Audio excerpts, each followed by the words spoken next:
이 시간에 하나님의 은혜와 성령이 우리 가운데 예배하는 모든 청년들에게 또 모든 분들에게 함께 하시기를 축복합니다. 그리고 우리의 삶 속에서 주님께서 주시는 기쁜 일들이 날마다 채워지게 되기를 소망합니다. 대선이 다가오고 있죠. 네, 여러분들 그 대선에 출마하는 그 후보자들이 누군지는 대충 다 알고 있죠. 네, 몇 명이나 출마했을까요? 3명이요? 설마요. 3명밖에 출마 안 했으려고요? 네, 지금 현재 등록된 후보 제가 알고 있기로는 4명이 등록된 걸로 알고 있는데 그 이제 나중에 등록하신 그분은 잘 이제 사람들의 기억 속에서 잘 잊혀져서 잘 떠오르지 않는 것 같고, 어쨌든 지금 3분의 후보자들이 날마다 이제 다니면서 유세를 하고 그렇게 하고 있죠. 근데 이제 점점 투표할 날이 다가오면 다가올수록 매스컴에서도 그렇고 사람들이 이 대선 후보자들이 정말 이 사람이 대통령을 할 만한 사람인가에 대해서 자질을 검증하는 그런 시간들이요, 얼마나 점점 더 첨예해지는지 모르겠어요. 우리나라뿐만 아니라 뭐 미국도 지금 대통령 선거를 준비하면서 그 유세하고 있잖아요. 근데 미국은 엄청 무섭더라고요. 그 텔레비전 쇼에 두 대선 후보자가 나와가지고 서로의 그 뭐죠? 그 공약에 대해서 대놓고 비판하고 막 그러더라고요. 그러면서 당신 때문에, 오바마 당신 때문에 작년 한 해 동안 우리 경제가 얼마나 뭐 다운됐는지 아냐고 막 이러면서 손가락질하면서 막 그렇게 하더라고요. 근데 뭐 그런 분위기는 아니더라도 우리나라도 점점 그 정책에 대해서 앞으로 이제 정말 잘할 수 있을까? 이렇게 하면은 정말로 이 사람이 훌륭한 대통령으로 잘 그 기간 동안에 정치를 할 수 있을까? 그런 기대를 하는 것 같습니다. 근데 좀 이상하다고 생각되는 것은 대선 후보가 아니었을 때는요, 그 사람에 대해서 그 사람의 장점과 또 그 사람이 얼마나 좋은 영향력을 가지고 사람들에게 선한 영향력을 잘 흘려보내는지를 매스컴이 집중 보도를 하는데, 이상하게 대선 후보가 되기만 하면은 그러면 얼마나 깎아내리는지, 깎아내려도 너무 깎아내려요. 그래서 심지어는 그 후보자의 어떤 그 부인이 목동에 있는 한 어떤 지점에서 모 남성과 함께 기타를 차에다 싣고 그렇게 가더라. 그 남자는 누구냐? 알고 봤더니 교회 찬양단으로 섬기고 있는 지체였다. 뭐 이런 얘기도 나오고, 뭐 그런 수많은 루머들이 얼마나 이렇게 막 그 사람을 괴롭히는지 모르겠어요. 그렇다고 해서 제가 어떤 특정한 후보자를 뭐 특별하게 지지하고 그런 건 아니에요. 보고 있습니다. 저도 이제 저울질을 하고 있습니다. 아마 생각하기에는 그 자리가 너무 중요한 자리니까. 여러분, 한 나라의 대통령이라는 자리가 얼마나 중요한 자리입니까? 그러니까 그렇게 중요한 만큼 후보자의 자질을 보다 좀 신중하게 평가하려고 하는 거겠죠. 그런데 생각해보면 여러분, 세상에 날 때부터 흠없고 완전한 사람이 어디 있습니까?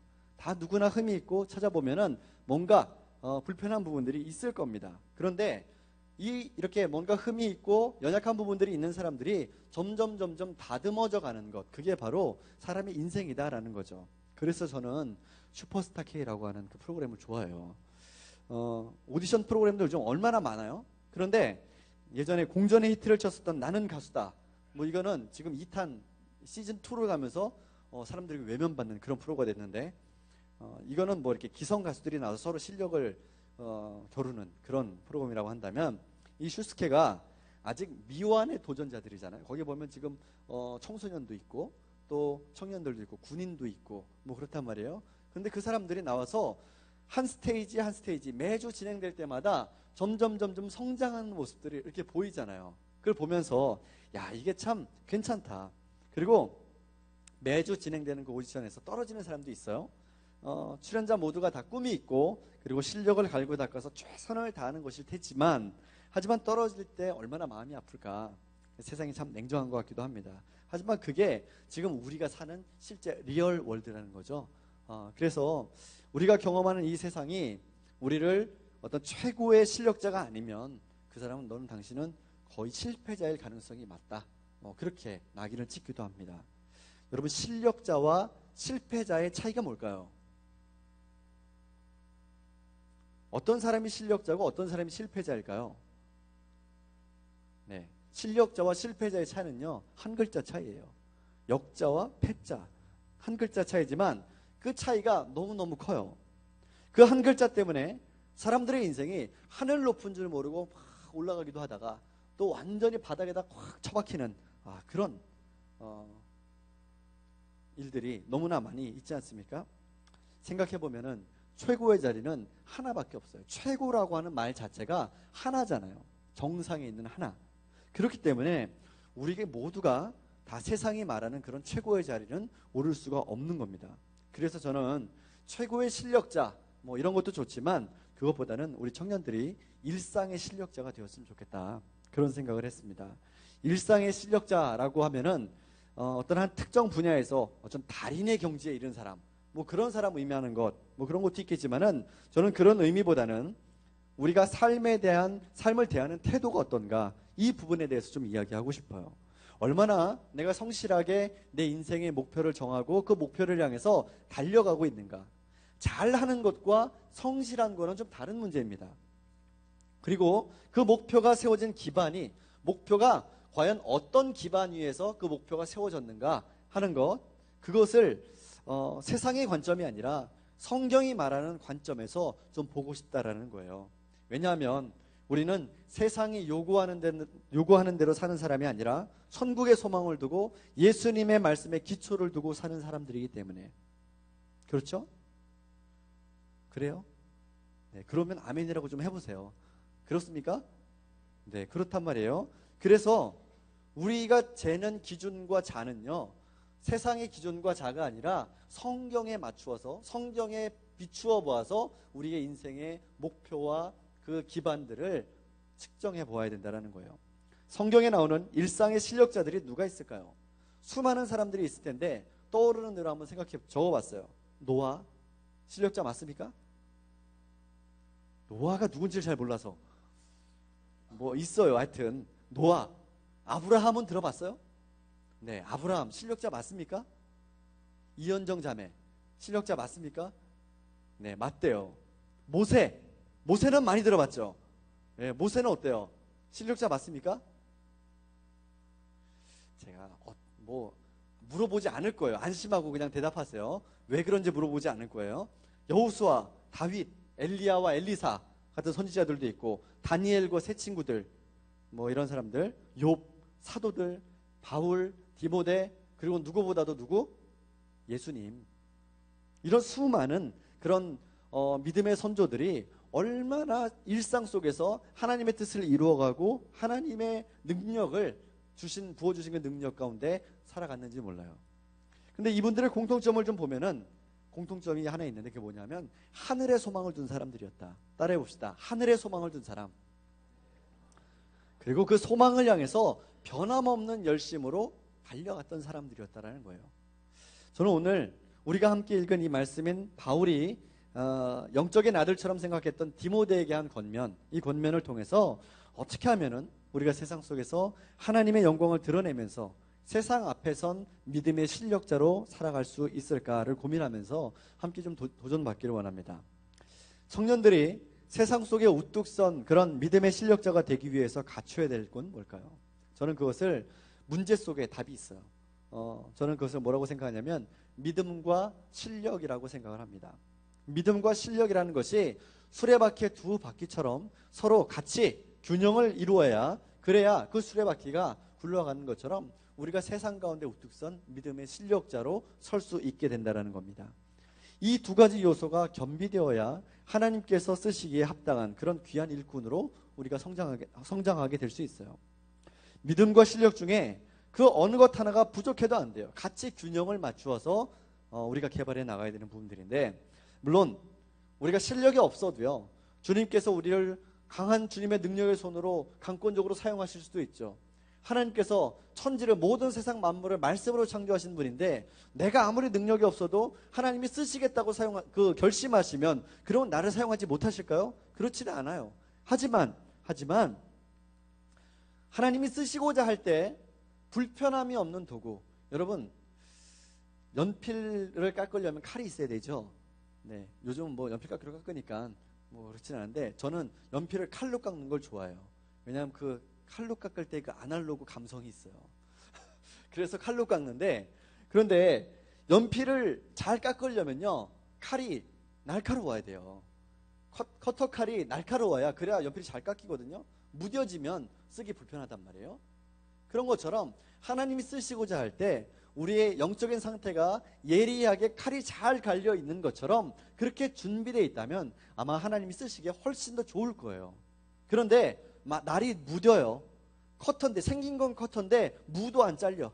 그러면 하나님 쓰시기에 얼마나 불편할까요? 그리고 내가 그렇게 되면요, 내가 칼날이 무디잖아요. 근데 하나님 쓰시려고 해요. 그러면 그때부터 나한테 시련이 찾아오기 시작해요. 시험이 찾아와요. 어떤 시험이냐? 하나님이 무뎌진 내 칼날을 갈기 시작하셔요. 그럼요, 그 과정이 굉장히 힘들어요. 그래서 여러분, 믿음과 실력을 갖춘다라고 하는 거는 내 영적인 상태에 칼을 잘 갈아 놓는 거다라는 거예요. 감리교의 창시자였었던 존 웨슬리 목사님이 하나님의 능력은 주님께서 일하실 때 그 부름에 응답하는 사람들을 통해서 더 강력하게 나타난다라는 그런 말씀을 했어요. 저는 이 말을 들으면서 굉장히 전적으로 동감했어요. 그렇기 때문에 우리는 더 열심히 주님의 일을 감당하기 위해서 우리의 몫을 준비해야 되는데, 그 감당해야 되는 우리의 몫이라는 게 과연 뭘까? 어떻게 준비해야만 우리가 세상 앞에 선 믿음의 실력자가 될까? 이걸 한번 좀 같이 고민하려고 그래요. 첫 번째로 우리의 존재의 목적을 분명하게 알아야 돼요. 한번 따라해 봅시다. 존재의 목적을 분명하게 알아야 된다. 인생의 목적을 분명하게 알고 있는 사람은요, 길을 헤매지 않아요. 여러분, 택시 탔는데 택시기사가 딱 물어보죠. 뭐라고 물어봅니까? 어디까지 가십니까? 물어보죠. 그런데 가끔 드라마에서 보면요, 택시 딱 타고서 아무데나 이렇게 얘기하는 사람도 있어요. 그럼 택시 기사들이 얼마나 당황스럽겠어요. 아무데나? 아무데나? 어디로 가라는 거야 도대체? 그러면서 택시를 타고 이렇게 빙빙 돌다가 갑자기 막 실현당해가지고 문 열고 막 뛰어내려가지고 뭐 그런 거 여러분 봤죠? 목적이 없으면요, 당황해요. 목적이 없으면 그 내가 어디로 가고 있는지 방향성을 상실해버린다라는 거예요. 예전에 제가 우리 교인들 가운데 한 가정을 신방하면서 이런저런 얘기를 나누던 가운데 그 아들이 하나 있었어요. 그 아들에 대해서 얘기를 나눴는데 이 아들이, 이 성도님의 아들이 재수하고 있었어요. 뭐 지금 몇 해 전의 일이라 지금은 우리 이중에 있습니다. 이중에 있는데 재수하고 있었는데 제가 그 집사님한테 그랬어요. 집사님, 누구누구가 재수해서 많이 힘드시죠? 그랬더니 그 집사님이 뭐라고 얘기했냐면 하나도 힘들지 않아요. 그러는 거예요. 왜 힘들지 않아요? 그랬더니 얘가 가고자 하는 목표가 분명하기 때문에 지가 알아서 다 하기 때문에 나는 하나도 힘들지 않다. 가끔 텔레비전 앞에서 한 2시간씩 막 앉아서 TV 보고 있으면 복장이 터지긴 하지만 어쨌든 걱정을 하지 않는다. 그런 얘기를 하시는 거예요. 여러분, 학생들을 공부하는데 자기가 계획하고 설정하는 그 목적이 분명하다면 시간을 어떻게 관리해야 될지, 또 그 꿈을 이루기 위해서 내가 지금 어디에 있어야 되는지는 알고 있어요. 그리고 그 꿈을 이루기 위해서 노력합니다. 때로는 좌절할 수도 있고 또 넘어질 수도 있지만 다시 한번 절치부심하면서 일어날 수 있다는 거예요. 어떻다면, 인생의 목적이 분명하다면. 그런데 반대로 목적이 분명하지 않으면 그 인생이 방황할 수밖에 없다는 거죠. 내가 왜 살아야 되는지에 대한 해답을 찾지 못하면 그러면 그 인생이 얼마나 허무합니까?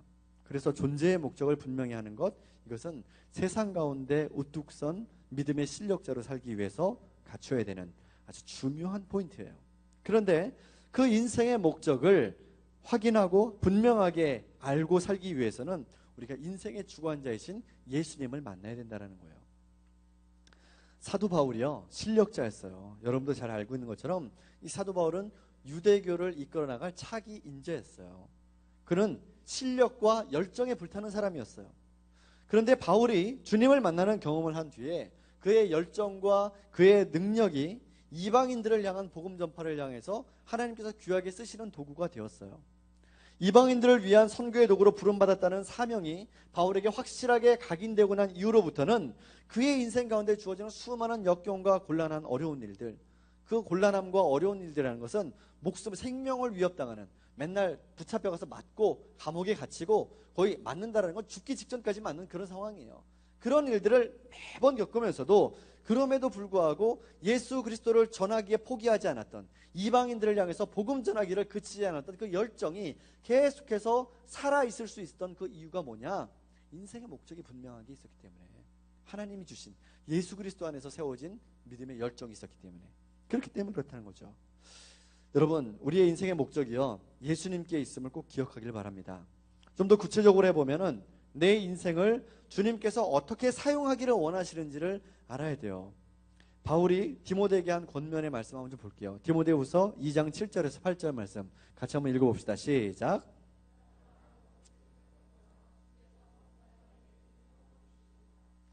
내가 전한 복음대로 다윗의 씨로 죽은 자 가운데서 다시 살아나신 예수 그리스도를 기억하라. 기억하라. 주님께서 범사에 모든 일상의 순간마다 총명을 주신다고 그랬어요. 그런데 그 총명은 어디서부터 오는 거냐면 예수 그리스도를 기억하는 것에서부터 온다는 겁니다. 여러분의 존재의 목적을 찾기를 예수님을 기억하는 것에서, 예수님이 그리스도이심을, 다른 사람의 그리스도가 아니라 나의 그리스도이심을 기억하는 데서부터 온다는 것을 여러분 꼭 잊지 마시기 바랍니다. 두 번째로, 세상 앞에선 실력자가 되기 위해서는 주님과 신뢰의 관계가 구축되어야 돼요. 주님과 맺은 신뢰의 관계, 이거를 두 글자로 말하면 믿음이라고 이야기할 수 있습니다.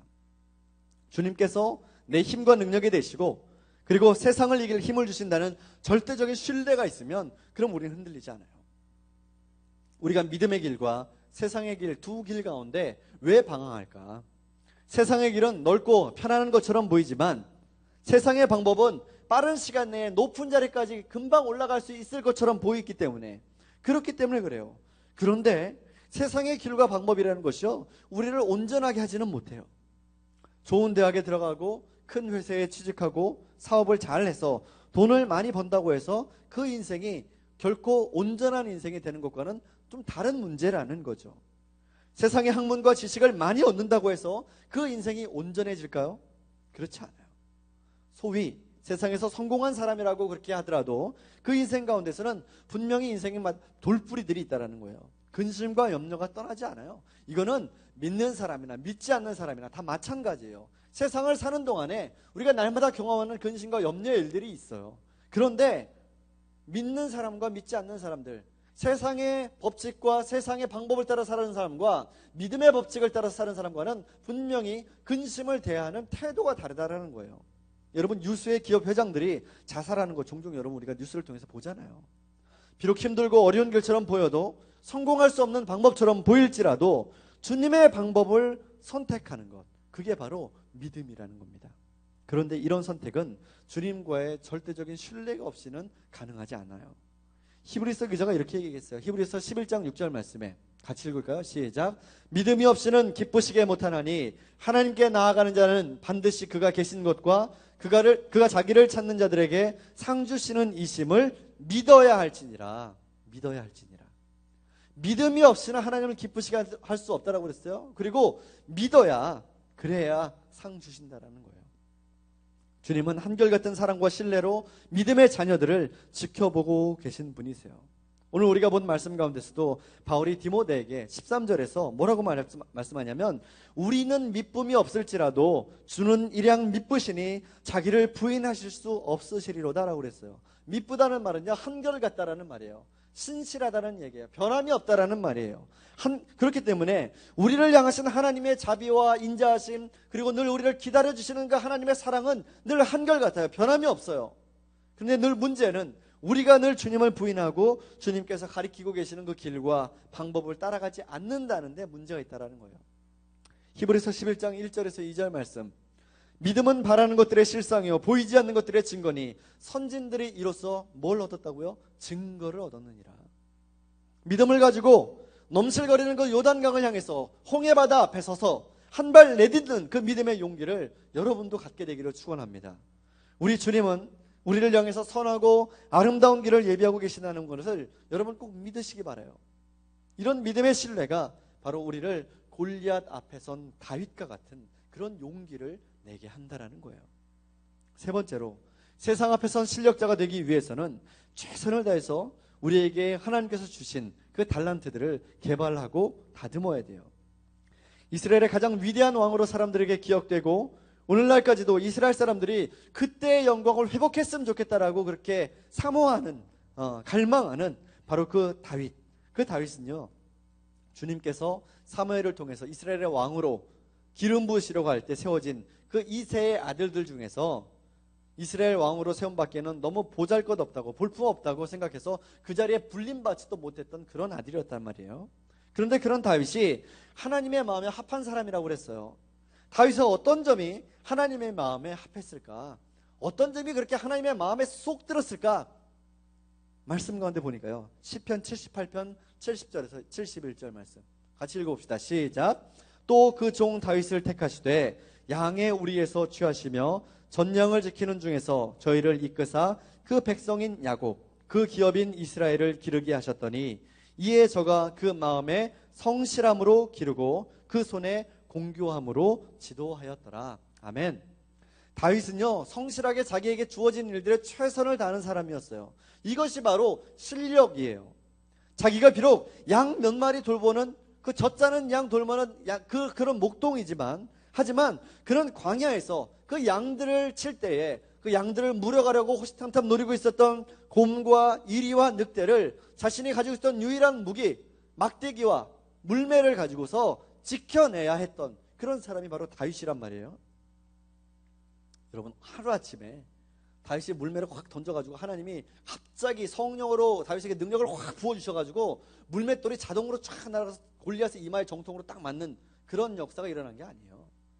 다윗은요, 벌써 이미 광야에서 양 돌보고 양 치고 이렇게 돌보고 하면서 이미 늑대를 쫓아내고 곰을 물리치고 하면서 이미 이 실력이요, 얼마나 갈고 닦았을까요? 여러분, 곰과 가까이서 청년 목동이 곰과 가까이 붙어서 싸우면 누가 이길까요? 100% 곰이 이기겠죠. 그러면 곰을 빨리 쫓아내려면 어떻게 해야 돼요? 멀리 있을 때 맞춰야죠. 멀리 있을 때. 그러면 어떻게 이걸 얼마나 정확하게 딱 맞췄어야 되겠어요. 그러니까 이미 다윗은 자기에게 맡겨진 그 양들을 잘 돌보고 지켜내기 위해서 얼마나 자기에게 주어진 모든 것들을 잘 갈고 닦았는지 모른다는 거예요. 그렇게 연습하고 실력을 닦아내는 것이 바로 골리앗 앞에서 발휘가 된 거죠. 실력은요, 사람들이 부러워하는 명문대학을 나오고 유학하는 것이 아니라 자기에게 맡겨진 일들을 최선으로 감당해내고, 그리고 맡겨진 일에 대해서는 부족함이 없게 해내는 것, 그것이 바로 실력이라는 거예요. 아이들이 학교 갔다 와서 가방 탁 던지면서 엄마 배고파 밥 줘 이렇게 하면요, 엄마가 보통 5분 내로 밥상 차려주죠. 벌써 이게 엄마가 밥 차려주는데 1시간 이상 걸린다? 그럼 그 엄마는요,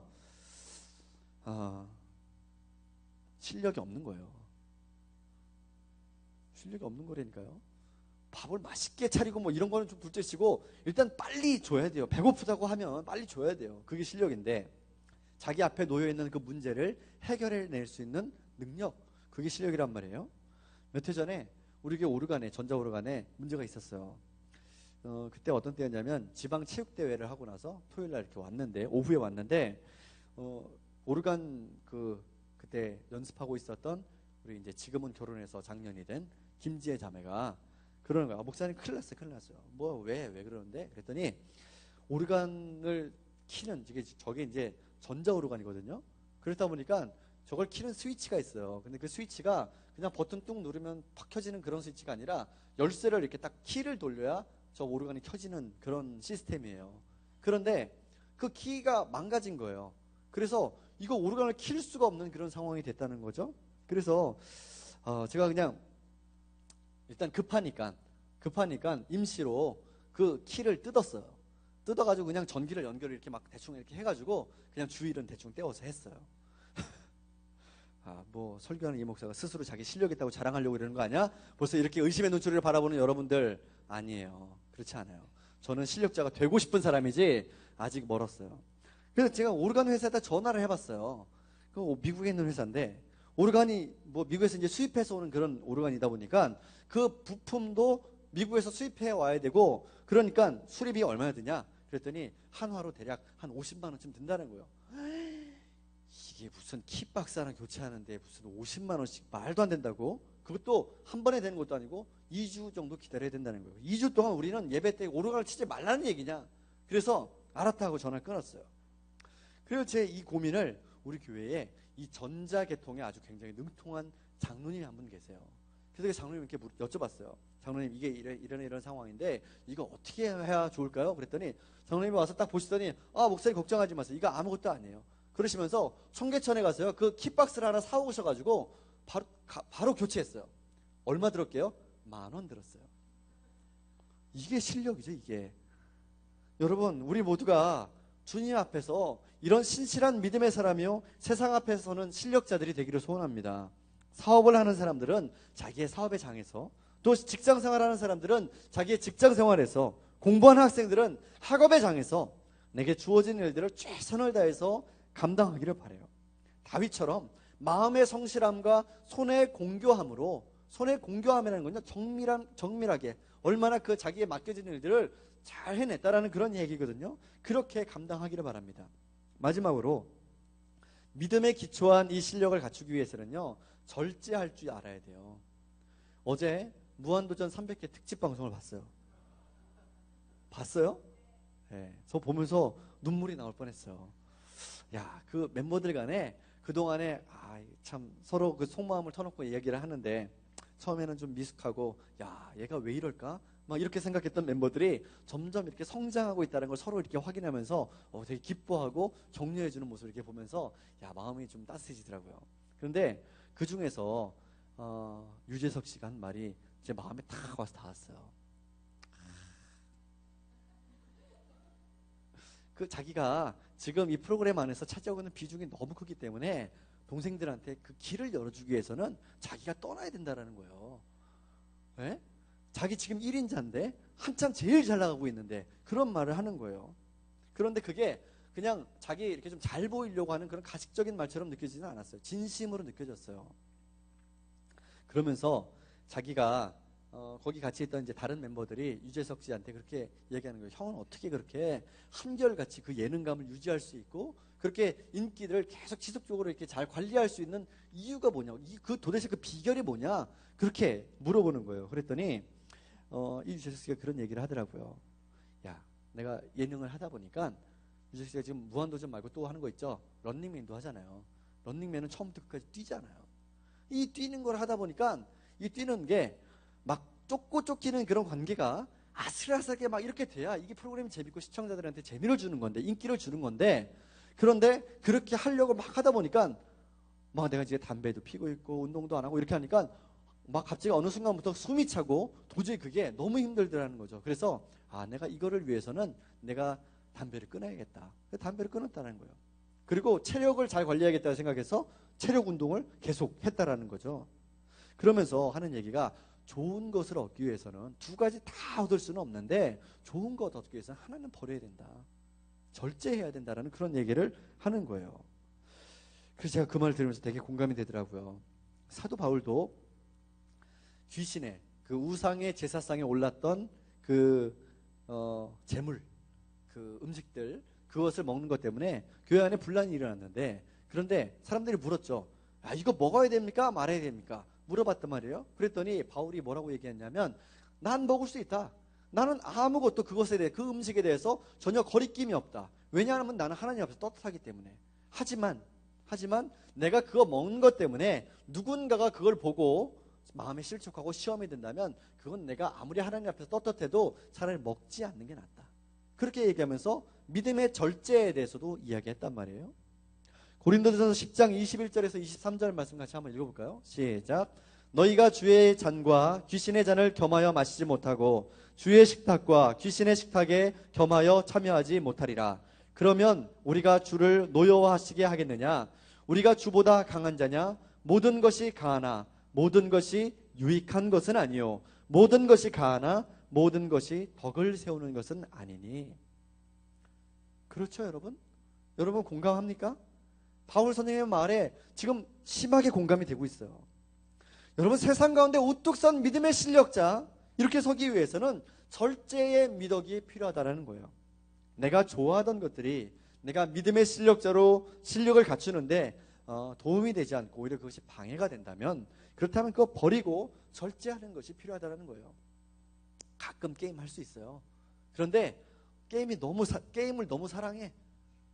뭐 그게 직업인 사람은 괜찮아요. 그건 자기 직업이니까. 그런데 게임을 너무 사랑해서 전화하면, 야, 너 어딨냐? 게임방이요. 죽을래? 뭐 이런 일상이 맨날 반복되면요, 그럼 곤란한 거죠. 절제해야 돼요. 알겠죠? 아시겠습니까? 제가 누구를 지목하는 건 아니에요 지금. 디모데전서 2장 15절 말씀 한번 볼까요? 같이 읽어봅시다. 시작. 너는 진리의 말씀을 옳게 분별하며 부끄러울 것이 없는 일꾼으로 인정된 자로 자신을 하나님 앞에 드리기를 힘쓰라. 말씀을 정리하겠습니다. 바울이 디모데에게 준 이 권면처럼 우리도 진리의 말씀을 분별해야 돼요. 그리고 부끄러울 것이 없는 일꾼으로 하나님께 인정받는 사람이 되기를 힘써야 될 줄로 믿습니다. 우리 주님은 믿음과 실력을 겸비한 두루 갖추어서 준비된 일꾼들을 통해서 위대한 하나님의 꿈과 비전을 이루어 가시는 분인 줄 믿습니다. 네, 움찔움찔하지 마시고 빨리 나오세요. 주님의 역사가 이루어지는 그 현장의 중심에 있어서 바로 저와 여러분들이 그 현장에 있게 되기를 축복합니다. 그리고 그 자리에서 하나님께 영광 올려드리고 세상 가운데 능력 있게 하나님의 도구로 쓰임받는 그런 주님의 백성들로 거듭나게 되기를 주님의 이름으로 축복합니다. 이제 함께 좀 같이 찬양하고 결단하기 원합니다. 전능하신 나의 주 하나님, 그 하나님은 능치 못하실 일이 없는 분이시고 또 우리가 간구할 때에 우리의 간구를 그냥 무시하지 않으시고 들으시고 응답하시는 분이십니다.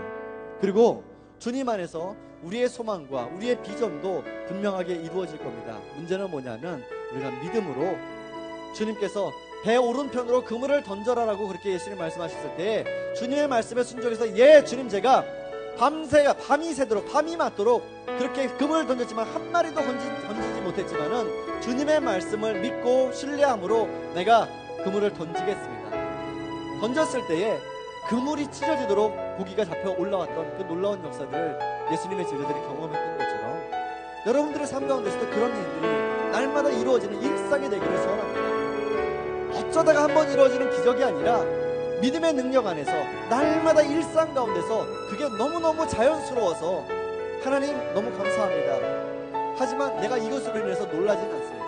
왜냐? 내가 주님 안에 있고 주님이 내 안에 계시기 때문에, 그리고 이것이 주님 안에서 살아가는 사람들의 일상이기 때문에 그래서 내가 주 안에서 기뻐하겠습니다. 감사하겠습니다. 그렇게 한번 좀 결단하게 되기를 소원합니다. 같이 찬양합시다.